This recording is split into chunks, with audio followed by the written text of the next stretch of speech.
Chinnaswamy stadium ಬಳಿ ಕಾಲ್ತುಳಿತಕ್ಕೆ 11 ಜನ ಸಾವನ್ನಪ್ಪಿದ ಪ್ರಕರಣದಲ್ಲಿ 3 ಐಪಿಎಸ್ ಅಧಿಕಾರಿಗಳನ್ನು ಸಸ್ಪೆಂಡ್ ಮಾಡಿ ರಾಜ್ಯ ಸರ್ಕಾರ ಕೇಂದ್ರ ಸರ್ಕಾರಕ್ಕೆ ವರದಿ ಕಳುಹಿಸಿತ್ತು.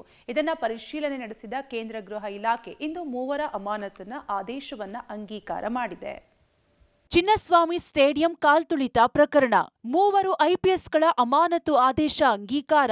ರಾಜ್ಯ ಸರ್ಕಾರದ ಆದೇಶ ಅಂಗೀಕರಿಸಿದ ಕೇಂದ್ರ. ಆರ್ಸಿಬಿ ಕಪ್ ಗೆದ್ದ ಖುಷಿಯಲ್ಲಿ ವಿಜಯೋತ್ಸವದ ವೇಳೆ ಕಾಲ್ತುಳಿತದಲ್ಲಿ 11 ಜನ ಅಭಿಮಾನಿಗಳು ಕಾಲ್ತುಳಿತಕ್ಕೆ ಬಲಿಯಾಗಿದ್ರು.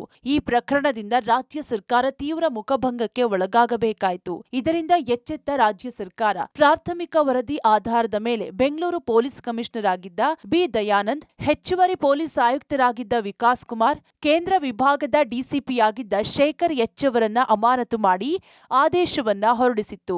ರಾಜ್ಯ ಸರ್ಕಾರ 3 ಐಪಿಎಸ್ ಅಧಿಕಾರಿಗಳನ್ನ ಅಮಾನತು ಮಾಡಿ ಆದೇಶ ನೀಡಿದ್ದ ವರದಿಯನ್ನ ಕೇಂದ್ರ ಗೃಹ ಇಲಾಖೆಗೆ ಕಳುಹಿಸಲಾಗಿತ್ತು.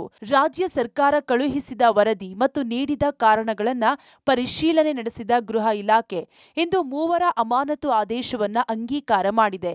ಈ ಮೂಲಕ 3 ಐಪಿಎಸ್ ಅಧಿಕಾರಿಗಳಿಗೆ ಶಾಕ್ ನೀಡಿದೆ. ಕಾಲ್ತುಳಿತ ಪ್ರಕರಣದ ತನಿಖೆ ಚುರುಕು. ಅಮಾನತುಗೊಂಡ ಐಪಿಎಸ್ ಅಧಿಕಾರಿಗಳ ವಿಚಾರಣೆ. ಇನ್ನು ಚಿನ್ನಸ್ವಾಮಿ ಸ್ಟೇಡಿಯಂ ಬಳಿ ಕಾಲ್ತುಳಿತ ಪ್ರಕರಣ ಸಂಬಂಧ ನ್ಯಾಯಮೂರ್ತಿ ಮೈಕಲ್ ಡಿ ಕುನ್ನಾ ನೇತೃತ್ವದಲ್ಲಿ ನ್ಯಾಯಾಂಗ ತನಿಖೆ ತೀವ್ರಗೊಂಡಿದೆ ಎಂದು ನ್ಯಾಯಮೂರ್ತಿ ಮೈಕಲ್ ಡಿ ಕುನ್ನಾ ಅವರು ಅಮಾನತಾದ 3 ಐಪಿಎಸ್ ಅಧಿಕಾರಿಗಳಿಗೆ ವಿಚಾರಣೆಗೆ ಹಾಜರಾಗುವಂತೆ ಸೂಚಿಸಿದ್ರು. ಅದರಂತೆ ಐಪಿಎಸ್ ಅಧಿಕಾರಿ ಬಿ ದಯಾನಂದ್, ವಿಕಾಸ್ ಕುಮಾರ್, ಶೇಖರ್ ವಿಚಾರಣೆಗೆ ಹಾಜರಾಗಿದ್ರು. ಕೆಕೆ ಗೆಸ್ಟ್ ಹೌಸ್ನಲ್ಲಿ ನ್ಯಾಯಮೂರ್ತಿ ಮೈಕಲ್ ಡಿ ಕುನ್ನಾ ವಿಚಾರಣೆ ನಡೆಸಿದ್ರು.